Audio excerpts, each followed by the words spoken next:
Olá, turma. Boa tarde.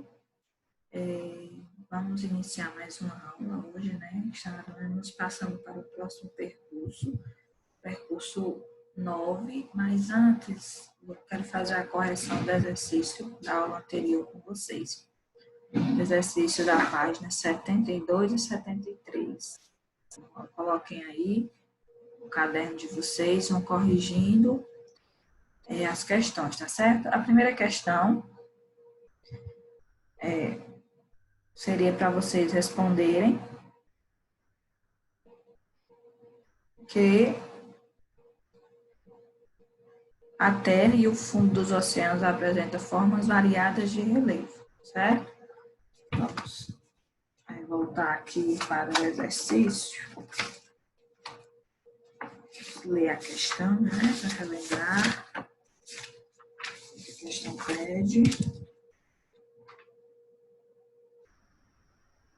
Explique com suas palavras o que é relevo terrestre. Em seguida, descreva o relevo da localidade onde você vive. É isso? Foi, né? Então, isso aí é uma pergunta bem pessoal. Que relevo é o que eu expliquei? São montanhas, são serras, áreas planas e outras. E tem os relevos com altitudes menores, que é a da Terra, que circulam depressões. Enfim, na Terra existem relevos diferentes que no fundo do oceano, certo? A segunda. As legendas dos mapas físicos comumente representam os intervalos entre as curvas de nível e também os níveis de profundidade em cores diferentes.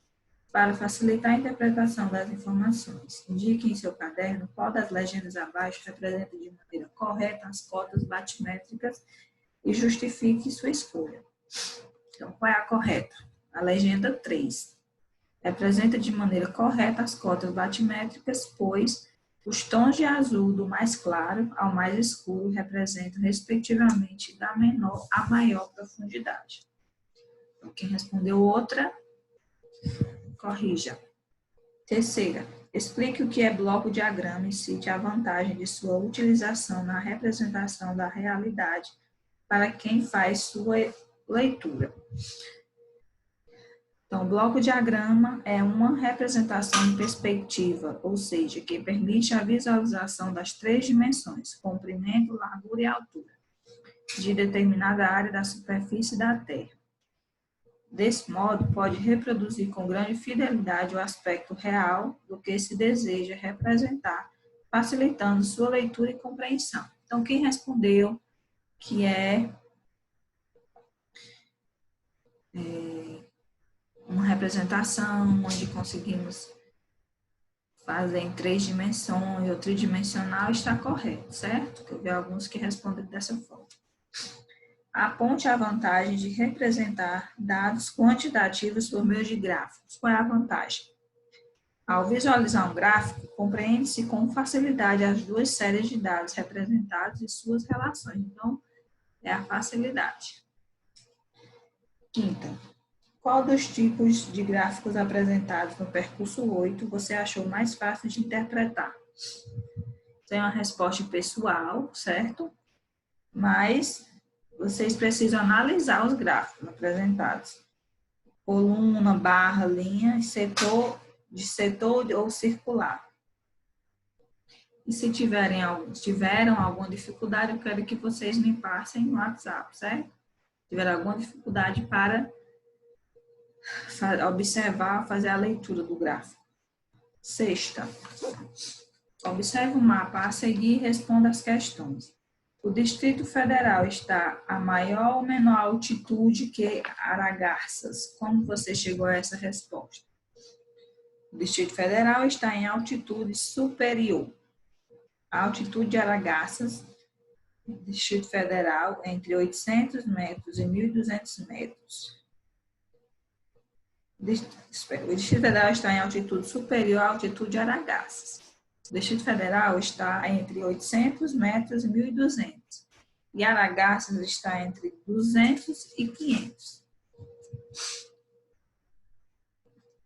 é possível identificar pelas cores, certo?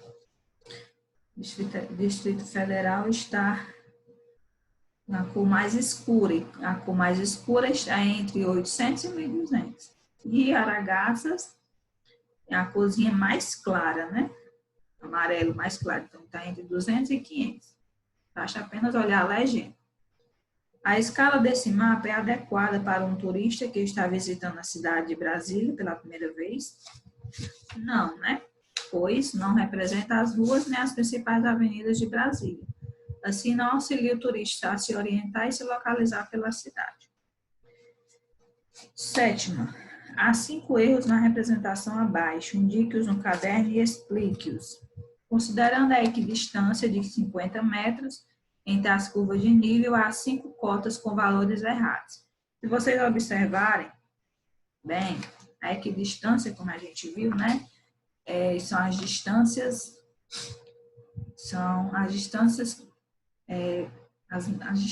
com a mesma quantidade, né?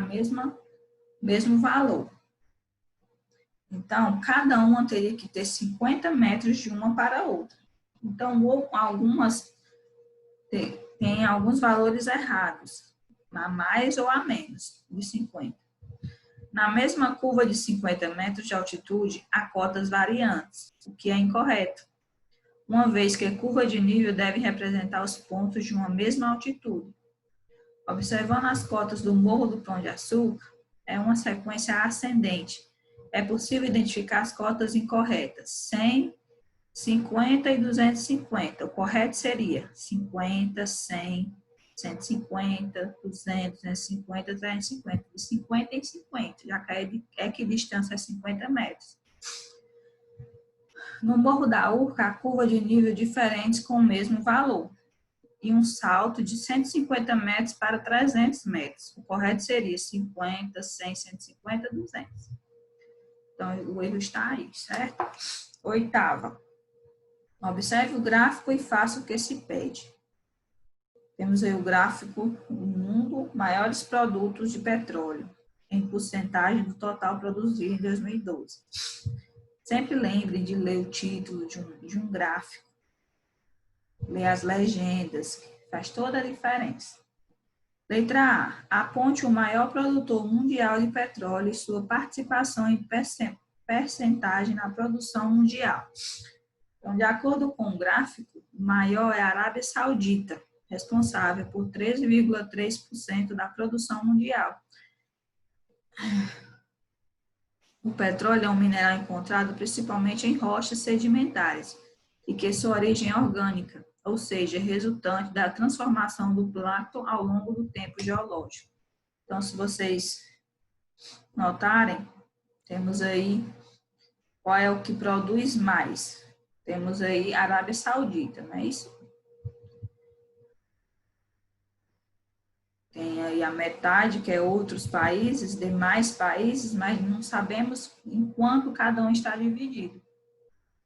Letra B. Dos países presentes no gráfico, faça o mesmo em relação ao menor produtor. Então, o menor produtor é o roxo. Quem é o roxo? Irã, não é isso? Responsável por 4,2% da produção mundial. Nona questão.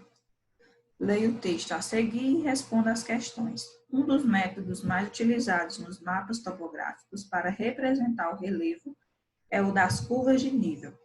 Se fosse possível caminhar sobre uma curva de nível, seria a uma altitude constante, sem subir nem descer.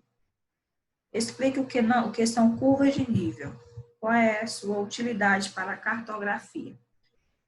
Curva de nível são linhas imaginárias que unem pontos no terreno, que têm a mesma altitude. São úteis para a cartografia, porque possibilitam a representação do relevo, dando origem aos mapas topográficos. Em um mapa, as curvas de nível podem se cruzar? Não.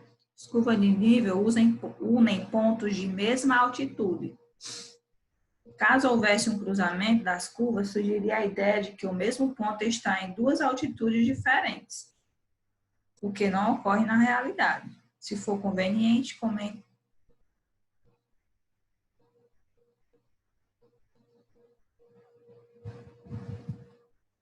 Certo? Existem alguns mapas que mostram curvas, linhas pontilhadas. Nesse caso, elas se cruzam, okay? Para representar grutas e cavernas. Mas as linhas se cruzam, não são representadas de maneiras diferentes, certo? Na 10ª, eu pedi para vocês fazerem a tabela, né? Alguns fizeram, outros não, então eu considerei. E a 11, alguns pesquisaram e outros não. Outros não conseguiram as informações. E era pessoal também. Então, vamos iniciar a unidade 3. Iremos falar sobre a Terra, os aspectos físicos e gerais. Trarei aqui a tela para vocês.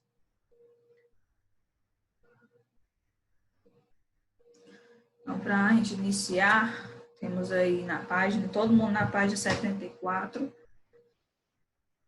onde traz um pouco da história da Terra e diz o seguinte: se compararmos as características da Terra hoje com seus aspectos do passado, revelados por diversos estudos, perceberemos que o nosso planeta passou por muitas transformações. Quando os continentes e os oceanos surgiram, eles tiveram suas disposições e configurações alteradas. E o relevo, as rochas, a atmosfera e o clima sofreram inúmeras mudanças ao longo da história da Terra. Certo? Nos dias atuais, como está a Terra? A feição que conhecemos da Terra dos nossos dias começou a se definir há milhões de anos. 130 milhões de anos atrás, muitos antes de surgirem os seres humanos, na era dos grandes dinossauros, os continentes apresentavam outras formas. 220 milhões de anos atrás, antes de existir a Gondwana, todas as terras emersas do mundo estavam unidas em um único continente chamado Pangeia. O que é Pangeia?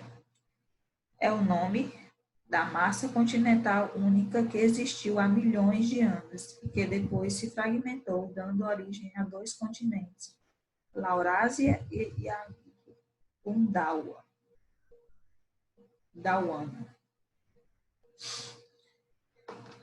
4,6 bilhões de anos atrás, na época em que a Terra e outros planetas de nossa vizinhança estavam surgindo em torno do Sol para formar o nosso sistema solar, não havia terras, oceanos nem atmosfera por aqui. 8 bilhões de anos atrás, a Via Láctea, nossa galáxia, tem quase o dobro da idade do nosso sistema solar, e o nosso Sol é apenas uma das centenas de bilhões de outras estrelas que orbitam o centro da galáxia. 13 bilhões de anos atrás, aproximadamente 2 bilhões de anos após o Big Bang, nuvens de poeiras cósmicas e gases espalhados pelo universo deram origem à formação de galáxias, entre elas a Via Láctea. 15 bilhões de anos atrás,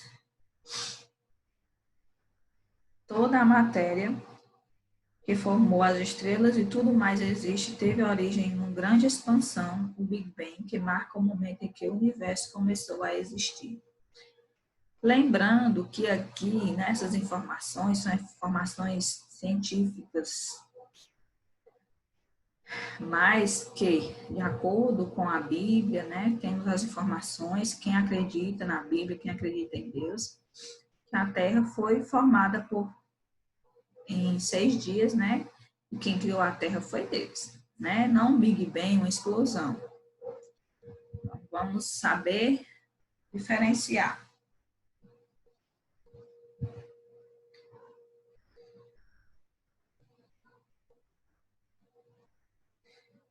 Então, vamos lá, a Terra no sistema solar, o planeta Terra.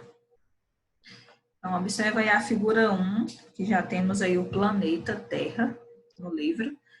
Diz o seguinte: a Terra é um ponto minúsculo na imensidão do universo, com outros 7 planetas: Mercúrio, Vênus, Júpiter, Saturno, Urano e Netuno. Faz parte do sistema solar e, como eles, luz e calor do Sol. recebe luz e calor do Sol. Faltou aí, né? Vocês perceberam que diminuiu um planeta, né? Antes eram 8, agora são apenas 7. Quem sabe qual foi o planeta que saiu do sistema solar? Não?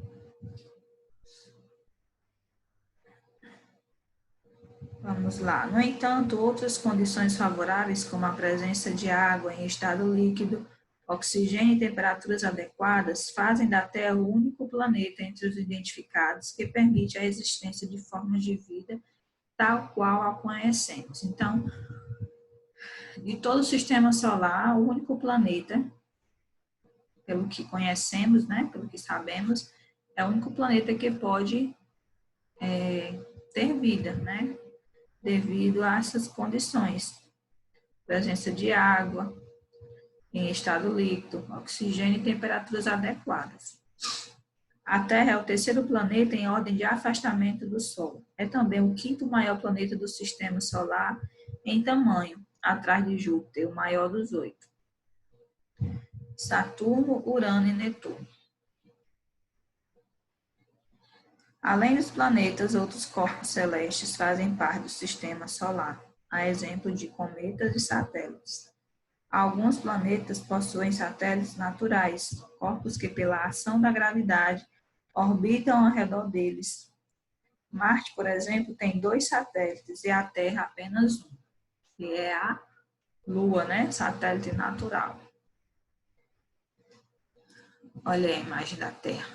Terra, a gente consegue perceber aí as nuvens, a água, né? Esse azul, o verde das florestas. Então, satélite, voltamos aqui ao satélite. Existem 2 tipos de satélite. Satélite natural e os satélites artificiais. Como diferenciar? Devemos distinguir os satélites naturais dos artificiais. Quando da origem e evolução do universo formaram-se os satélites naturais, a Lua, que é o satélite natural da Terra, e diversas outras luas em outros planetas, que está na figura 2 aí, na página 77. Por exemplo, Júpiter possui 61 satélites naturais. Quem sabia dessa informação? Eu não sabia. Conhecidos, né? Urano, 21, pode até ter mais. E Marte tem 2 satélites. Note aí na figura 2, não apresenta exatidão na representação do número de satélites naturais, nem proporcionalidade entre as dimensões dos planetas e satélites entre si entre as suas órbitas. Está dizendo aqui que a imagem ela não é totalmente real como é no universo. Além disso, as cores não correspondem à realidade. Até 2006, Plutão era considerado o 9º planeta do sistema solar. Olha. Pergunta que eu fiz no início. Qual foi o planeta que saiu? Plutão. Por que ele saiu? Após estudos, porém, a União Astronômica Internacional passou a classificá-lo como planeta não. Cinturão de asteroides é a região em formato de anel entre as órbitas de Marte e Júpiter, que contém bilhões de asteroides, fragmentos rochosos que orbitam o Sol, que são chamados de asteroides. Então, eu quis trazer aí uma representação dos principais luas do sistema solar, que eu nem sabia que existia.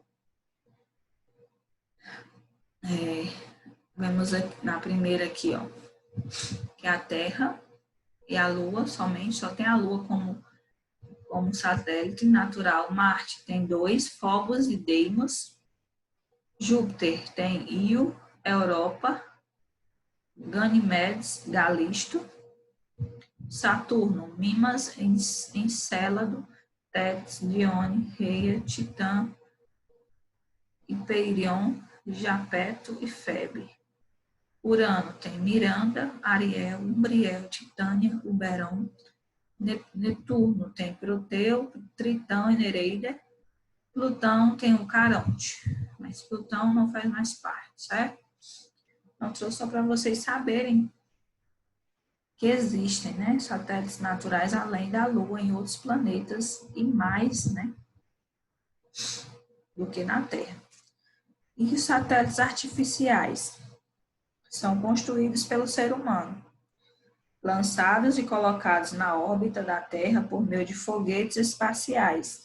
São destinados a cumprir vários objetivos, entre eles facilitar as telecomunicações. As Olimpíadas, a Copa do Mundo e outros eventos podem ser acompanhados pela televisão no mesmo momento que estão ocorrendo graças aos satélites de telecomunicações. Alguns satélites artificiais têm a finalidade de obter dados da atmosfera. Temos aí a figura 3 embaixo, na página 77.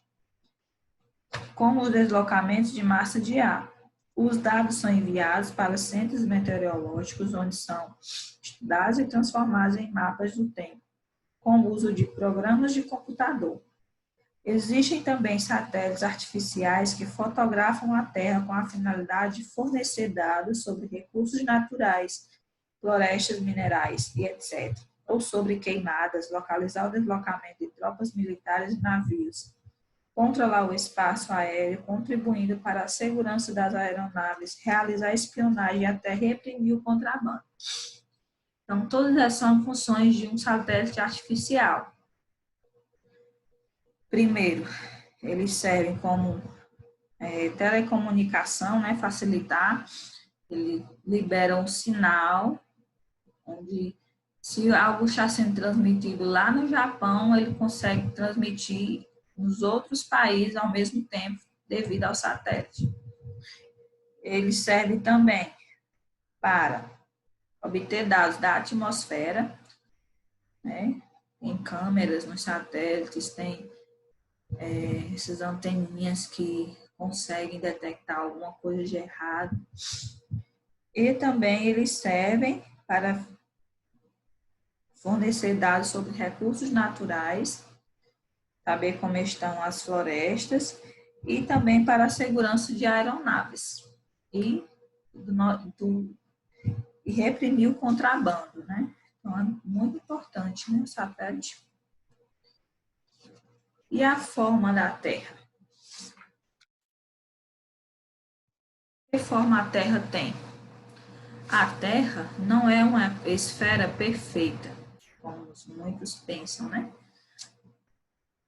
Além de apresentar elevações, ou seja, montanhas, cordilheiras, etc., e depressões em sua superfície, é levemente achatada nos polos e abaulada na altura da linha equatorial, que é abaulada. Tem forma convexa ou curva, é arqueada. A gente vai ver já já a imagem. A circunferência equatorial da Terra é de 4.076 quilômetros, ao passo que a circunferência polar é de 4.009 quilômetros. Por isso, disse que a Terra é uma esferoide, ou seja, tem forma semelhante à de uma esfera. Daí a denominação geoide, do grego geo, terra, oide, forma, comumente adotada para identificar a forma específica do planeta Terra. Como eu trarei aqui, ó, superfície da Terra. Como vocês podem ver nessa primeira imagem, a gente consegue identificar as depressões, né, na superfície. Então, a gente pode ver que ela não é totalmente plana, né? Como a gente até viu no conteúdo anterior, os relevos, né? Tem as montanhas, tem as cordilheiras que formam a Terra. E nessa outra imagem traz o planeta geóide, onde mostra aí a linha do Equador, onde diz aqui no livro que ela é abaulada, ou seja, ela tem uma curva bem no meio aí, ó, na altura da linha equatorial.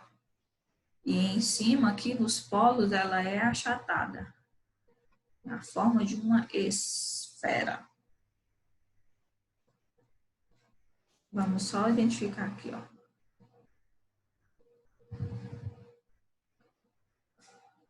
Consequências térmicas da forma da Terra. A forma da Terra influencia diretamente a distribuição da luz solar sobre o planeta e interfere nas temperaturas e na duração das estações do ano. Interessante, a forma da Terra interfere nas temperaturas e na duração das estações do ano. Por quê? Observe aí na figura 6 da página 80.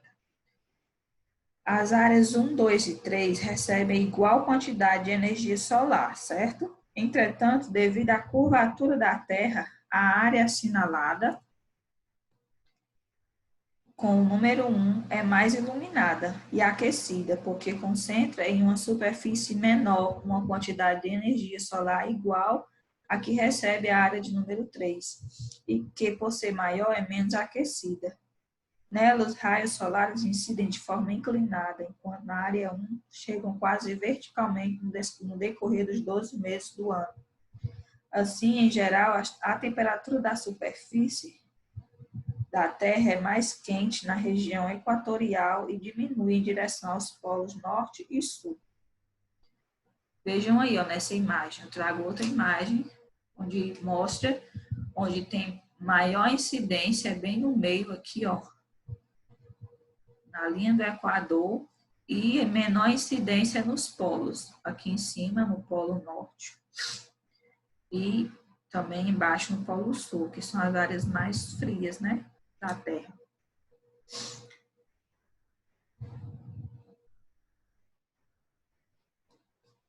Então, por que o achatamento dos polos e o abaulamento na altura da linha equatorial, eles são consequência das forças decorrentes do movimento de rotação da Terra, que atua sobre a matéria que compõe o nosso planeta.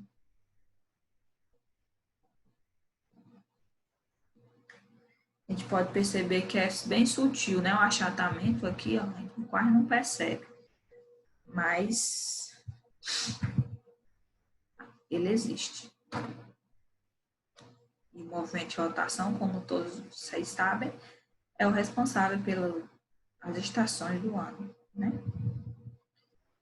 Zonas de iluminação, página 81. Vamos lá. No percurso 3, você conheceu os quadros paralelos, que recebem menos nomes específicos. Lembram? O Círculo Polar Ártico, o Trópico de Câncer, o Trópico de Capricórnio, o Círculo Polar Antártico. Certo? Eles são paralelos importantes justamente porque servem para delimitar as zonas de iluminação e aquecimento da Terra pelo Sol. Os trópicos de Câncer e de Capricórnio marcam, respectivamente, ao norte e ao sul, a linha máxima na esfera terrestre, onde os raios solares conseguem atingir de forma perpendicular o Trópico de Câncer, aqui, e o de Capricórnio, que é aqui, os dois verdes, da zona temperada do norte e zona temperada do sul.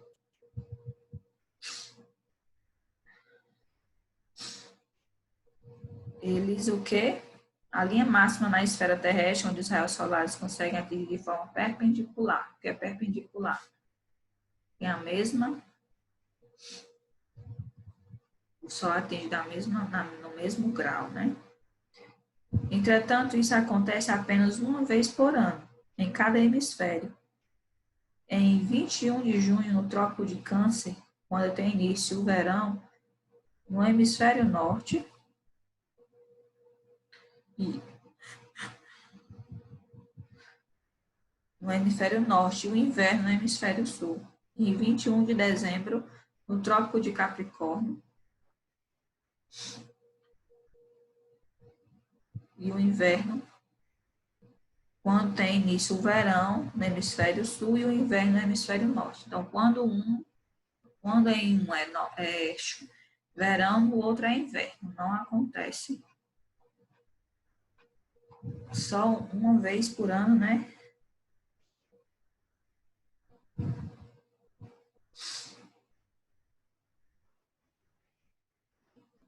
Não acontece a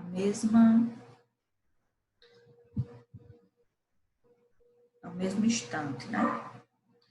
Essa vasta área, o zona da Terra entre os trópicos de Câncer e de Capricórnio, recebe o nome de zona tropical. Está entre eles aqui, ó. É a linha do Equador. Zona tropical ou zona intertropical. Nessa zona bastante iluminada pelo Sol, a diferença de duração entre o dia e a noite é pequena no decorrer de todo o ano. Vamos observar aí no livro. No livro traz aí a Terra, né? E traz também os mapas, né, dos países, que é onde essa pergunta vocês irão responder. Em que zona de iluminação e aquecimento está localizada a maior parte do Brasil? Vocês vão observar nessa figura 7 da página 81.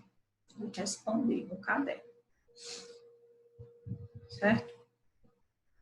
As áreas da Terra compreendidas entre os trópicos e os círculos polares, chamadas de zonas temperadas, certo? Entre os trópicos e os círculos, recebe os raios solares inclinados durante o decorrer do ano. Nas zonas temperadas, os dias de inverno são de curta duração e os de verão são de longa duração. Nas zonas temperadas. Nas zonas polares, situadas entre os círculos polares e os polos, a duração dos dias também varia muito ao longo do ano. Durante o inverno, algumas áreas ficam sem receber a luz solar durante meses, enquanto no polo oposto, o verão apresenta insolação prolongada. São os círculos polares ártico e antártico que delimitam ao redor dos polos norte e sul o alcance máximo dos raios solares no início do inverno de cada hemisfério.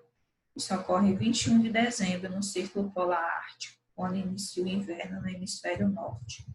E em 21 de junho no Círculo Polar Antártico, quando inicia o inverno no hemisfério sul. A existência das 5 zonas apresentadas nessa figura não é consequência apenas da forma do nosso planeta. 2 outros fatores também exercem influência: a inclinação do eixo e o seu movimento de translação ao redor do Sol, assunto do próximo percurso. Certo?